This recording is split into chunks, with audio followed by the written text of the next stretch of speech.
We'll do a quick walk around here with the stock 30-inch carnivores on it.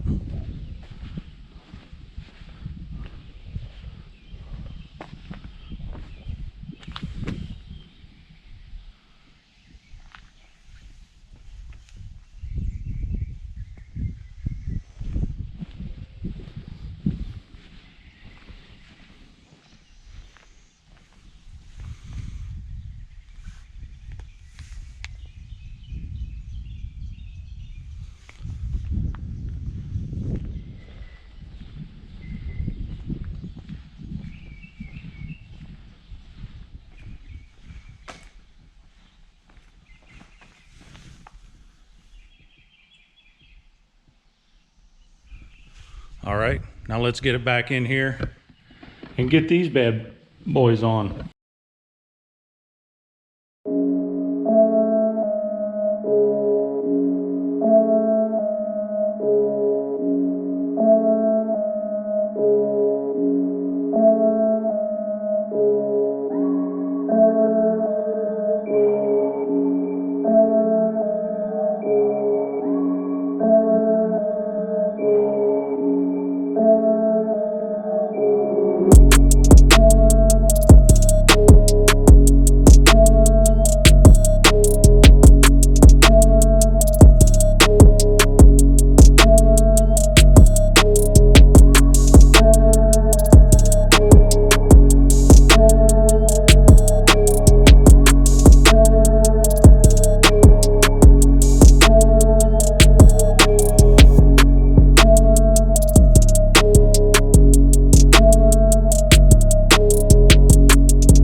So by now you watched the time lapse of me getting these mounted up. Pretty easy to get mounted up. System 3 SB-5 matte lock, System 3 SB-5 matte black bead locks in 15-inch. It is, I believe, a 6.5-inch wheel. Actually, it's not a 7-inch wheel. And we've got the System 3 XTR370s in 32-inch on 15-inch wheel. This is the first 32 that we've had on any of our machines. This Razor Pro XP comes with 30s, So we went ahead and bumped up to 32. Do have a clutch kit coming in case it needs it, from Aftermarket Assassin, so we'll talk about that in another video. But just wanted to run through some quick specs for you, some dimension changes that happened with this tire change.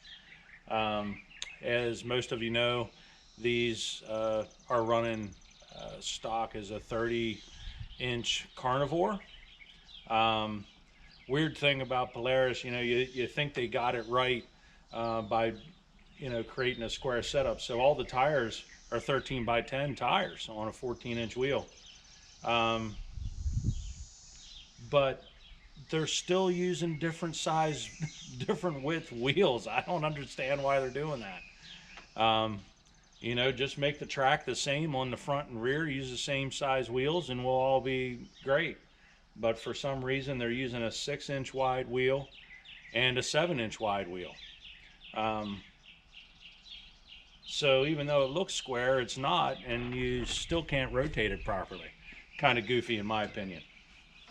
But doesn't matter to us. We went ahead and upgraded to a true square wheel setup anyway.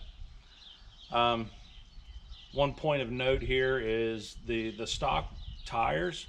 They're calling for 20 psi in the rear, 10 psi in the front. That's insane. Now, it might make some sense because those carnivores have a really weak sidewall, and I keep on pointing over here because the carnivores are right off screen. Yeah,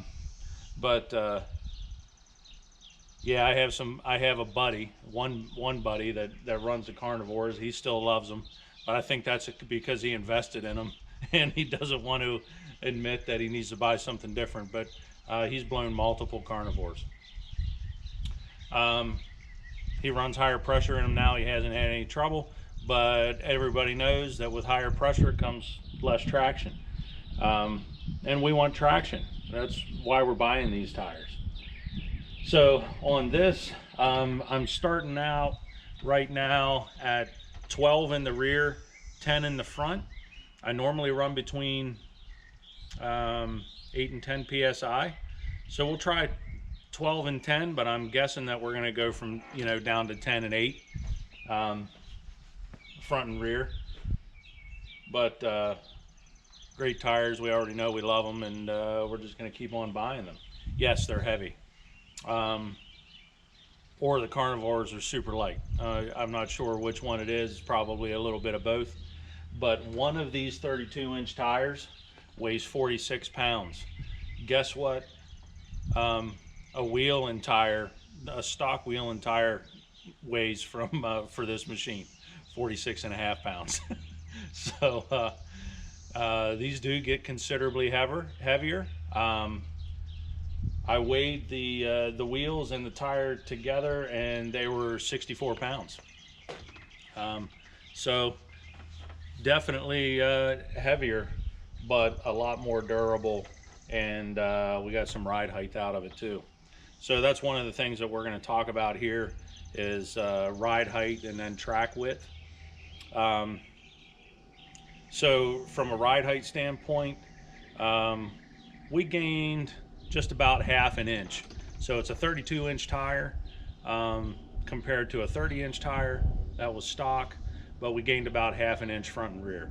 Some of that could be contributed to the much lower tire pressures. Again, this only has 10 in the front and 12 in the rear.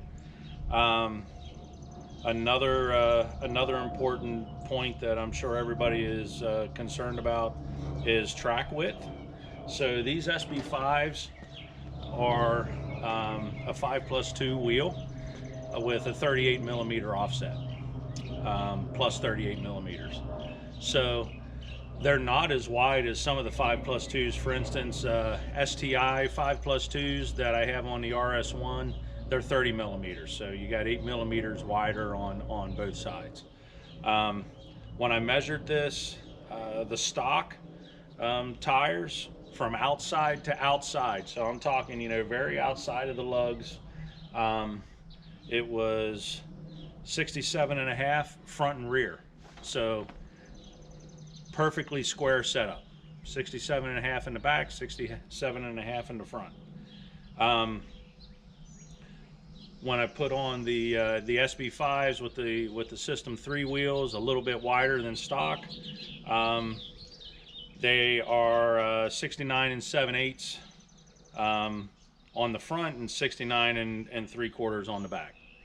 So you know, you gained a little over 2 inches in machine, you know, total machine width, both in the front and rear. Now, you see that between the front and rear now, with the change in, you know, we've got a true square setup, 2 6.5-inch wheels instead of a 6 and a 7, you know, front and rear.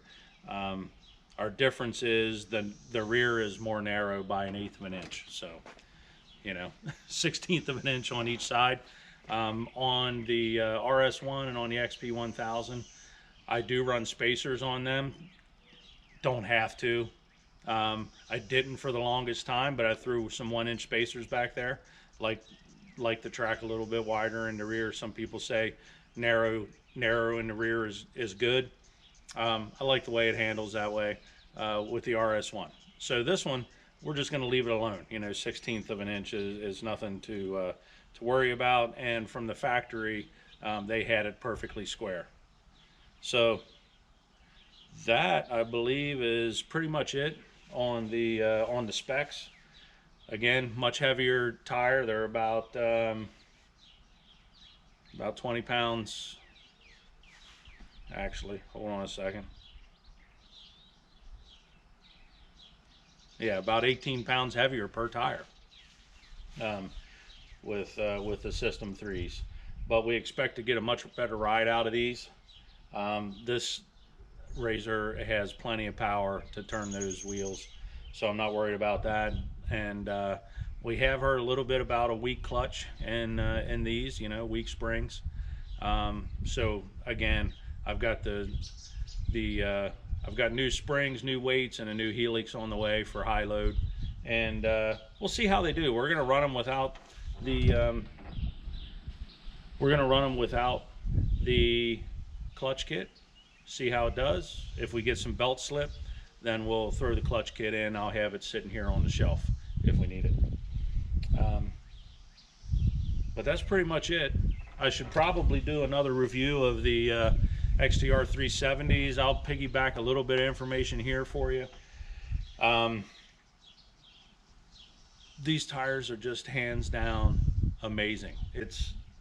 They're phenomenal. We had our XP1000 down at Hatfield McCoy's right before we sold it.